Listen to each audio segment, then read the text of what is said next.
The 3D Mario games are some of my favorite games of all time. They are masterfully designed experiences and some of the most important and influential games ever made.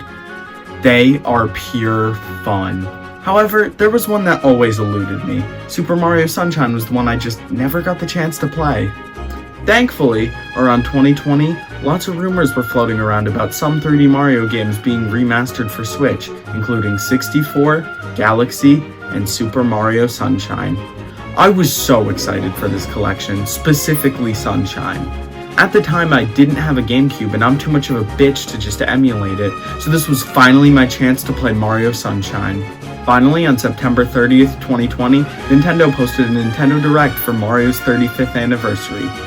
And the big announcement in that Direct was a pair of Mario-themed shoes. Who gives a shit about the games? My shoes aren't red enough. But the rumors were true. Super Mario 3D All-Stars was announced, featuring remasters of Mario 64, Sunshine, and Galaxy. Sure, the collection was missing games like Galaxy 2, and more could have been done to improve the games that were in the collection, but that didn't matter to me. I finally had the chance to play Mario Sunshine. Notice how my life has been downhill ever since then. On September 18th, 2020, Super Mario 3D All-Stars released, and I started playing Mario Sunshine, and gave up a couple hours in. This is my least favorite 3D Mario. To me, it's just never lived up to the rest of the series. But to figure out where it all went wrong, we need to go back to November 18th, 2001.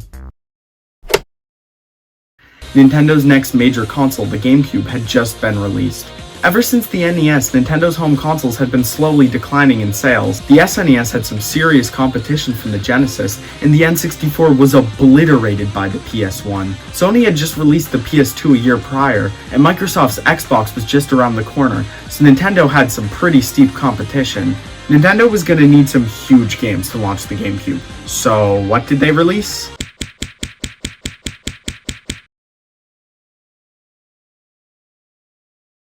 There were some decent third-party games and a couple first-parties, but nothing too major. The main game Nintendo pushed at the GameCube's launch was Luigi's Mansion.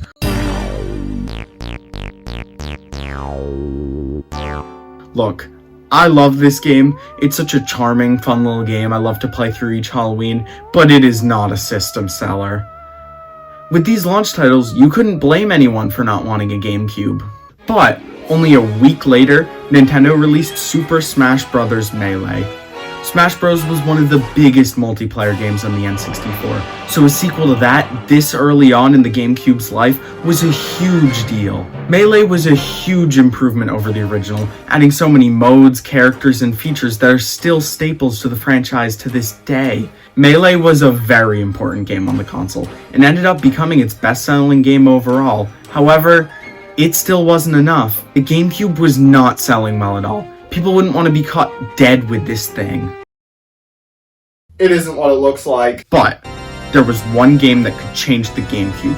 One game that could possibly turn things around for Nintendo. One game that could save the GameCube. And look where that got us. A new mainline Mario game has and always will be a big deal. They are some of the most influential games of all time, and have time and time again redefined the gaming industry. They have sold incredibly well, and been some of the defining games of their respective consoles. A brand new mainline Mario was exactly what Nintendo needed to make the GameCube a huge success. The problem is, Mario games don't just happen overnight. Years go into refining and perfecting them. But Nintendo needed a new mainline Mario game now, so they had to do something they normally don't. They rushed out Super Mario Sunshine, releasing on July 19th, 2002 in Japan, and August 26th, 2002 in North America. The game was released after only about 18 months in development. To put that into perspective, most other Mario games are developed for about 2 to 3 years.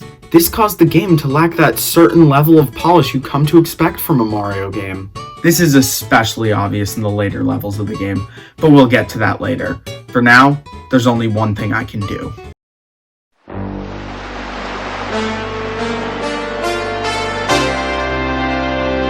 Super Mario Sunshine! Woohoo! I can't do this alone. So, I invited my greatest enemy, Napkin, over. That way, I'll be so distracted by how much he stinks, I won't notice that the game stinks too! Fuck you.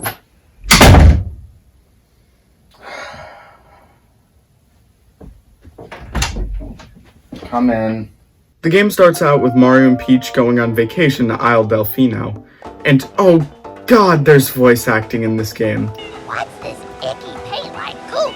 This is pretty cool. Not a lot of Nintendo games have voice acting, so it's nice to see them try it out for once. The only problem with the voice acting in this game... Mario!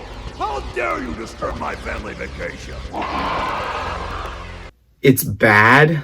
I honestly wouldn't be surprised if this game's the reason that Nintendo rarely ever does voice acting. On the plane, a video showing off Isle Delfino plays, but in the background you can see... Mario?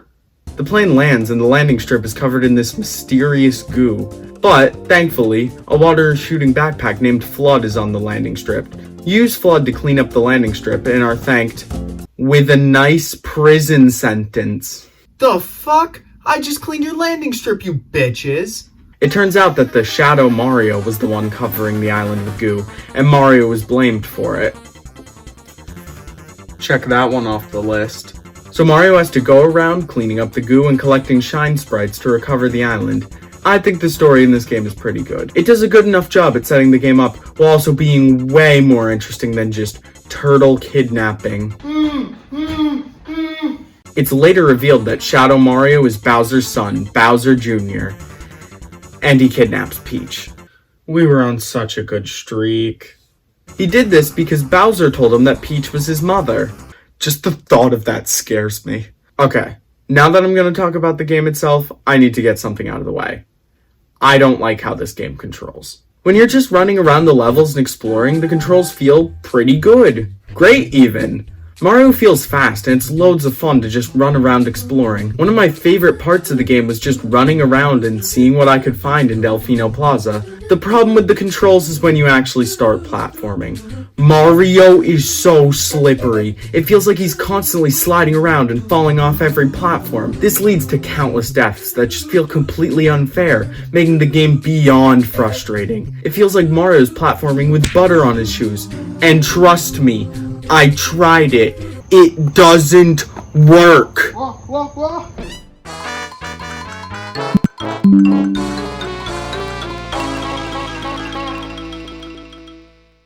On top of that, once you jump, you better have committed to that jump. You have almost no control over Mario while he's in the air. Compare this to something like Galaxy. Even if you have a lot of forward momentum while jumping, you can hold back on the stick to land pretty much where you started. This was made even better in 3D World and Odyssey, where you can fully turn while in midair. It helps give you so much more control over Mario, and lets you fix slight errors in your jump. This is not the case in Sunshine. If you have any momentum when jumping, there's no way to cancel it mid-air. Holding the stick in the opposite direction helps decrease it a bit, but you still can't cancel it completely. Now thankfully, to make platforming much more tolerable, you have Flood to help you make your jumps. Flood allows the player to hover in place, making platforming much more bearable. It gives you a chance to readjust your jump and makes platforming much less frustrating. However, for most platforming stages in the game, you lose access to Flood. Why? The main thing that Flood fixes is the awkward controls during platforming, but it's taken away from you during those levels. That defeats the whole fucking point! A lot of people love the way this game controls, and I totally understand that. Like I said, the controls are a ton of fun while exploring, and Mario has a lot of really good moves. It's just, for me, I find the controls to be incredibly frustrating in platforming sections, and lead to countless unfair deaths. We're not off to a very good start, but maybe the levels themselves can make up for that. I'm sure you're all aware by now, but Mario Sunshine takes place on a tropical island. And I am very mixed on this setting. On one hand, it's a nice change of pace to see a Mario game have a consistent theme that follows throughout the entire game. Mario games usually stick to the same couple of themes: plains, desert, ice, lava, so this is a very welcome change. On the other hand, making the whole game follow the same theme makes a lot of the levels blend in together. It's just grassy hills with water, beach at night, It makes so much of the game feel the exact same, and lacks a lot of the variety from previous Mario games. I think something like Galaxy does a much better job at following a consistent theme for all levels, while also making each one feel unique and stand out. And on top of that, there are only 7 levels in total. There are 9 if you count Delfino Plaza and Corona Mountain as their own levels, but guess what? I don't. I'm sorry, but there just aren't enough stages in this game. Mario 64 had 15 stages in it, and it came out 6 years before Sunshine. It's not like the stages in Sunshine are much larger or more fleshed out than the ones in 64. The levels in both games are fairly similar, except Sunshine has only half the amount of stages as 64. This goes back to the game being rushed. I'm sure if they had more time, the developers would have added more levels to the game, but they couldn't in order to meet the release date. But just because this game doesn't have a lot of levels, doesn't mean it has a lack of content. The game has enough content to give it a fairly solid length at around 15 hours. The problem is, so much of that content is just reused and recycled. This goo-covered piranha plant wasn't particularly fun to fight the first time, and it definitely wasn't the 5th time. Some of the bosses were fought multiple times, just in different arenas. Every level has the exact same mission where you just chase Shadow Mario around. But worst of all, the blue coins. Those fucking blue coins. Over 1/6 of the 120 shines in the game are taken up by these blue pieces of shit. They're a fine collectible hidden all over the map. If you collect 10 of them, you can trade them in for a shine from this guy. There's a severe lack of energy on this island due to the missing shines, and this fucker's hoarding 24 of them. The problem with the blue coins is that the game doesn't tell you where they are. They could be in any of the levels, and most of them are locked behind specific missions. This means that you need to look all over every single mission of every single level. And if you miss a single one, guess who has to check all of them again? I just buried $1,000 bills in my backyard. Here's a spoon. Go find them. And what do you get for doing all this? I'm about 30 seconds away from throwing this out a fucking window. It's not all bad though. Mario Sunshine has the best hub world in the entire series, hands down. Delfino Plaza is the perfect evolution of Peach's castle in Mario 64. As I said before, when in more open areas, Mario's controls work pretty well, so running around Delfino Plaza is incredibly fun. There's a decent amount to do here and loads of hidden shines and blue coins. The world feels lived in, and it's really interesting to see the Piantas living their life. It's a feeling you don't get in other Mario hub worlds, and it's honestly one of the best parts of Sunshine. From the hub worlds, you get access to the levels themselves. Starting off, we have Bianco Hills, a solid first level for the game. PD Piranha's a really fun and creative first boss. I wish they used him more often in Mario games. Aside from a couple of appearances and some spin-offs, he hasn't been used in a long time. This level, however, does show off one of the biggest problems I have in this game as a whole. In Mario 64, when you entered a level, you could collect any of the stars you wanted. There were a couple exceptions to this rule. You couldn't get the second star in Womp's Fortress until you've defeated King Womp, for example. But, for the most part, the order you wanted to collect the stars in was left up to you. This led to a huge amount of exploration and player choice. You could get whatever star you wanted at any point, and skip whichever ones you didn't want to do. This allowed you, as the player, to play the game how you wanted to play it. This aspect of Mario 64 is completely lost in Sunshine. In this game, you're required to collect the shines in the same order they appear in. To do the second shine in Bianco Hills, you have to complete the first. It's no longer about choosing what you want to do or what order you want to collect the shines in. There's nothing wrong with a more linear setup. Games like Galaxy and 3D World show how this style can work really well. The problem is, as I said before, most of the fun from this game comes from running around and exploring. Because of how the mission structure is set up in this game, there's almost no reason to explore.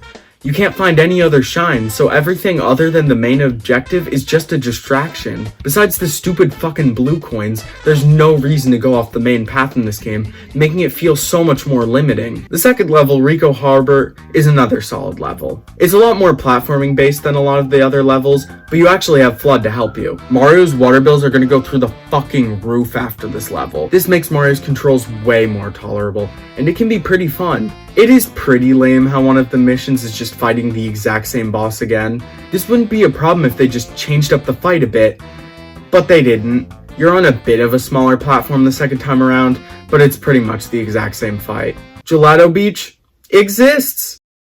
That's about all I can say on the matter. Peanut Park is a really fun theme. Running around as Mario in a theme park is a really neat idea, and it's easily one of the most memorable levels in the game. Now actually playing it, I'm about 20 seconds away from throwing this out a fucking window. Half the shines in this level are unbearable. They consist of annoying shooter sections, frustrating platforming, and broken camera angles. Runaway Ferris Wheel shows this off perfectly. The platforming barely works, with it being incredibly difficult to just stay on the platforms, and that's if you can even get the camera to function.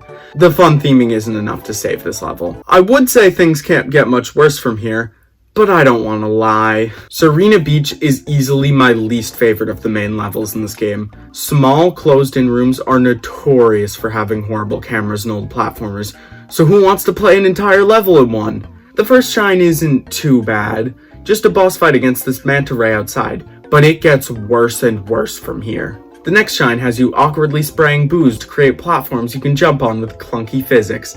Doesn't that sound like fun? Now, what do you do for the next shine? I'm glad you asked. You start off by noticing the shines in a locked room. You can get to the room from the vents, but you're gonna need a Yoshi to eat the booze blocking the way. To get the Yoshi, you're gonna need a pineapple. You spend 20 minutes looking for a pineapple, can't find it, question your life choices, and eventually look up a guide. What the fuck? It turns out that you have to jump through a random wall in the bathroom ceiling, with the only hint being a bit of water on the wall.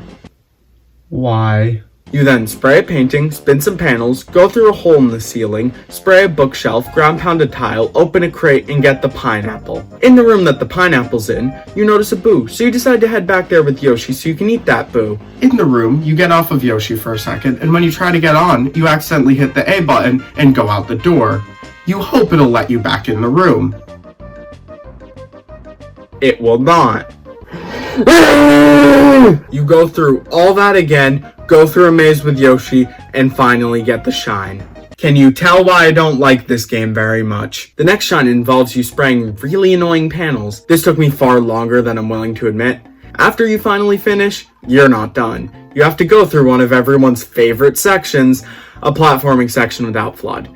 You know how much I love those. After that, you fight RNG the boss. This boss will either be the easiest thing ever or your worst fucking nightmare, depending on how lucky you are. Boss did teach me a valuable lesson though.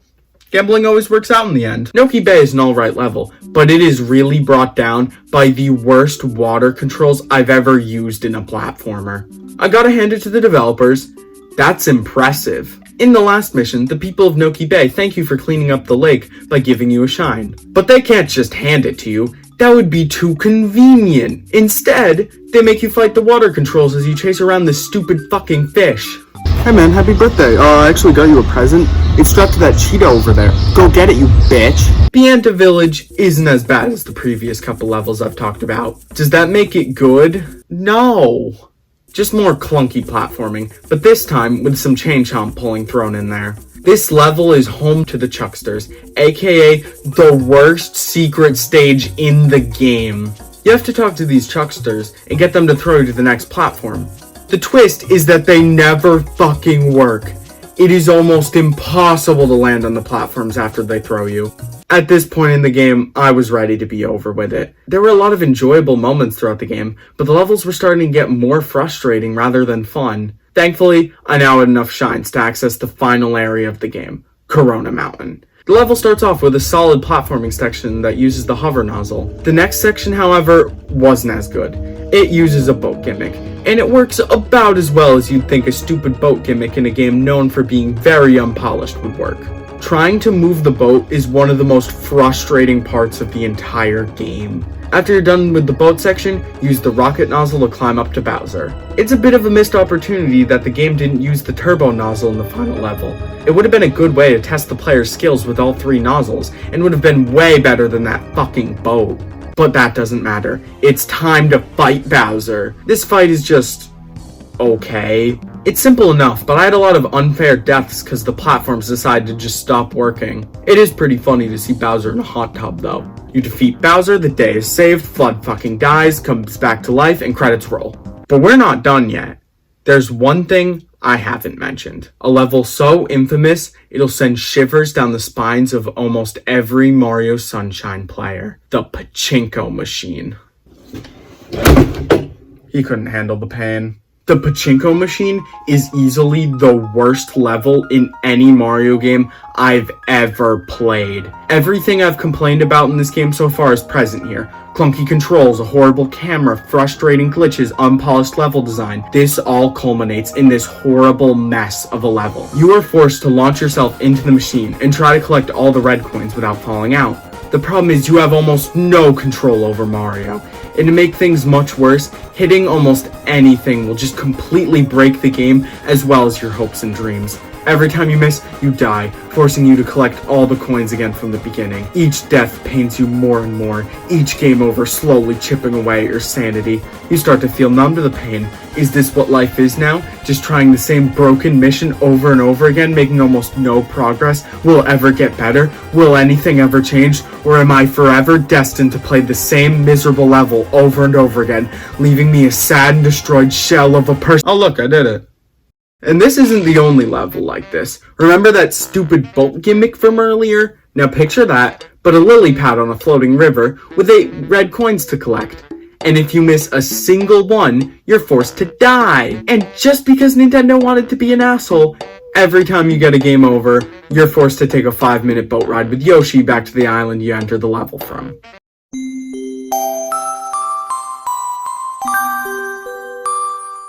Mario Sunshine is a game I'm very mixed on. On one hand, it can be incredibly fun and a blast to play, but on the other, it's filled with flaws and unpolished sections that make it a chore to play through. At its best, it's a really fun and charming Mario game, but at its worst, it's a frustrating mess of an experience. While I don't know if I'll ever go back to it, I can at least say, I'm glad I played it.